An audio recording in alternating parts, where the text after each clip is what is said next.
lucky. I met Madame Xiao, doing good deeds to bless her son. She took me straight to her manor. Master Xiao was a high official. The wealth there was beyond belief. Most importantly, even a lowly maid got a decent meal every noon, and new clothes for every season. I had wandered the streets since I was 4, even stealing food from stray dogs. In the dead of winter, I survived by eating handfuls of snow. A blind fortune teller once said, I was destined to die alone. Lucky to even reach 18. Yet here I was, well-fed, warm, and picking out pretty clothes. To me, Madame Xiao was more merciful than any bodhisattva in a temple. But I knew I truly owed the second young master, though people secretly called him a fool. 7 years old and unable to speak. It was this very fool who babbled at me on my first day. Overjoyed, the madam saw me as a lucky star and made me her senior maid. Being a senior maid meant top wages, plenty of flattery, and staying by the madam's side constantly. She was the kindest person I had ever met. She gave me a beautiful name, saying my eyes were as bright as stars. So she named me Xingyao. She would hold my hand, teaching me to write, word by word. She said I was too young to do any heavy lifting, so she sent me to sit in on the young ladies' lessons. Mr. Shui Tong told me to grab a stool and listen by the door. She knew when she took me in that I was just a lowly street beggar, yet she still embraced me with tenderness. Jealous servants would whisper that she only did it to bless her son, and I was no different from temple incense. But so what? That warmth she gave me was something I truly felt. A little girl who grew up all alone finally dared to want more than just food. I secretly called her mother in my heart. Hopefully, that didn't profane such a noble lady. Because of her, I was extra patient with him. After all, without his babbling, I'd just be a lowly outer courtyard maid. The second young master was very eccentric. Whenever anyone spoke to him, he only stared at the ground, the flowers, or the birds in the sky. Only when the madam called him would he look at her. But that was it. She raised him all these years, but never heard him call her mother. This deep regret, even to a little maid like me. She would sometimes murmur about it. To make up for the madam's regret, I used all my street smart tricks. Cricket fighting, rooster fighting, singing, shadow puppets. I tried every trick in the book. After pestering him for so long, I became the second person in the manor he would actually look at when spoken to. But good times never last. While buying pastries for the young master, I ran into that blind man again. He played the prophet and told me, little girl, stolen good days must be paid back. I spat at him, but I couldn't spit away the Xiao family's downfall. In just 5 days, Master Xiao went from a high official to a despised, corrupt traitor. Of the grand household, only the 9-year-old second young master was spared. Children under 10 were exempt from execution. It was a law since the founding of Great Zhao. Before being taken, the madam only had time to slip a small gold ingot into my bag, smiling as she told me to live well. Turns out, great families sense their impending doom. That premonition made the madam free all the servants before the disaster. Yet even such a kind lady couldn't stop people's greed. Before leaving, everyone searched every inch, hoping to steal whatever the guards missed. Nobody cared that it was Madame Xiao who had given them a way out. Naturally, no one cared about Xiao Yunting, the foolish second young master. I touched the gold ingot in my hair bun and quietly led him away. An orphan child with such a beautiful face, regardless of gender, would face a dark fate if evil people noticed. The young master remained the same, indifferent to everything around him. I didn't blame him, but I wanted him to remember the madam. Such a wonderful lady. I shouldn't be the only one to remember her. So, I took him to the execution grounds. I found a hidden corner, so the madam wouldn't see us. She probably wouldn't have wanted him to watch her be executed, but I wanted to take a gamble. Even if it was just at her grave, I wanted her to hear him call her mother. As for the sin of doing this, when I go to the underworld, I'll gladly accept her punishment. When bright red blood filled our sight, he didn't move. He just watched quietly, just like watching flowers or birds, with no emotion on his face. I won't deny I was disappointed, but sorrow soon drowned out all other feelings. I cried my heart out, for the madam, and for myself. To think that in this world, only a useless little maid like me was left, to mourn for her, and sweep her tomb during the festivals. And this little maid, after just 2 years of living like a human, had everything easily snatched away by the heavens once again. It wasn't until I used her gold ingot to bribe the constables and bury the entire Xiao family that my young master awoke from his dream, letting out a piercing howl at the graves. Then, like a wounded little beast, he hugged her tombstone, crying silently. I approached and heard him calling mother, like a toddler just learning to speak, his words growing from blurry to clear. The loss of dozens of lives had finally awakened this boy, who always lived in his own world.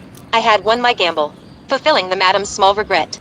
That year, I was 10 and he was 9. A little me had to raise a little him.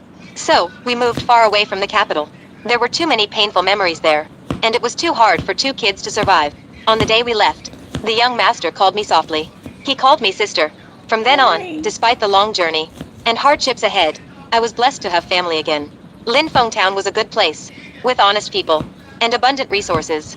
Using what the madam and the tutors taught me, I got a job as an accountant's apprentice at an embroidery shop. The pay wasn't much, but it covered food and clothing. Yunting wouldn't let me call him young master anymore. So, I refused to let him go out and work. When I caught him secretly waiting tables at a tavern, he was already expertly greeting regulars at the door. Nothing like the silent boy he was at home. Heartbroken, I hit him with a bamboo cane for the first time. Xiao Yunting. Your father was Great Zhao's youngest top scholar. Your mother was the capital's most famous lady. How could you? How dare you do such lowly work? Such a lowly trade. What I didn't say was, even I didn't dare use my street tricks anymore. Terrified of failing everything the madam taught me, he just let me hit him, without a word of defense. At the very end, he just said, Sister, I want to study, and it's expensive. All trades are lowly. Only reading is noble. And that, naturally, is expensive. Not to mention tuition and books. Just the paper needed every day. Costs enough to feed us for days.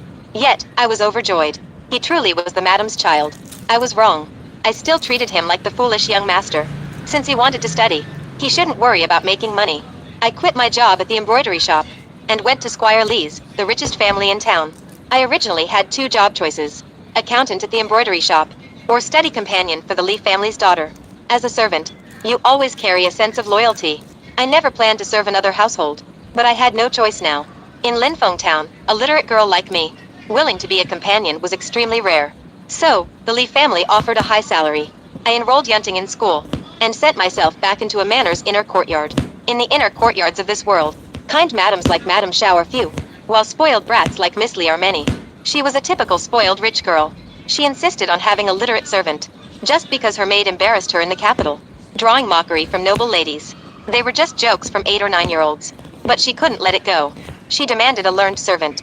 The Li family tried buying one from the capital, but despite being Linfeng's wealthiest, they were nobodies in the capital. Madame Li wanted to buy my contract. I hid my past with the Xiao family, claiming I came from a scholarly family in the capital, but with no officials in the family. Nothing to brag about. So she dropped the contract idea. The day I went to Miss Lee's courtyard, she circled me for a long time. Are you really from the capital? I nodded quietly. She pointed at the table. Then copy these books first. Let me test your skills. It's just a few books. You won't make mistakes, right? Let me warn you. Paper and ink are expensive. If you waste them, you'll pay for it. I sighed helplessly. She didn't want a study companion. She was treating me as a stand-in for those noble girls. Since she couldn't bully them, she took her anger out on me. I thought my tact and street smarts would get me through this hurdle, but I forgot she was just a child. Not a fake child like me, who grew up begging and reading Faces to survive. She was a real little girl, pampered and spoiled all her life, so she didn't care about reputation and rules like adults do. She couldn't grasp the subtle hints about what noble families look for in a bride. She simply acted on her instincts, which was to target me. At first, she disguised it as tests. When I didn't quit after a while, her little mind realized I needed the money. But she wasn't satisfied. A child's cruelty is so simple and direct. If it doesn't hurt, is it really torment? When nobody cares for you, you stop being fragile. Back in the early days, I couldn't even trade bruises for a full meal. Now, what I was earning was far more precious than a meal. It was a shining star of wisdom. Such a small place like Linfeng Town could never contain him. His father was Great Zhao's youngest scholar, and he might turn out even better. Li Ru once saw him by accident, and her attitude toward me turned very bizarre. It was an afternoon. Yunting went to buy paper and pens for a classmate, passing by the Li Manor. He had someone call me out to chat briefly. He was afraid I was being bullied there. It was the first time he happened to pass by. But as luck would have it, Li Ru saw us. With such exceptional parents, he naturally grew up to be incredibly striking. Li Ru was impatient. Yunting hadn't been gone for 15 minutes before she probed me. Is that really your younger brother? You two look nothing alike. After 4 years in the Li Manor, from just a shift in her tone, I knew exactly what she was thinking. What a pity. Yunting's future wife could lack anything, but she could not lack character, because the madam definitely wouldn't like a wicked daughter-in-law.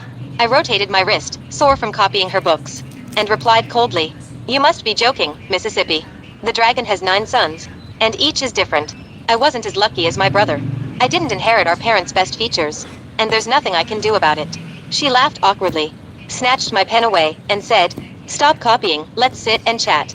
I should copy these things myself from now on. That's the only way I'll remember them. In the 4 years I've been here, from morning until I left at dusk, a full 10 hours a day, not even during lunch, had she ever offered me a seat. But it didn't matter. For 4 years, I forged her handwriting to do her homework. A rich girl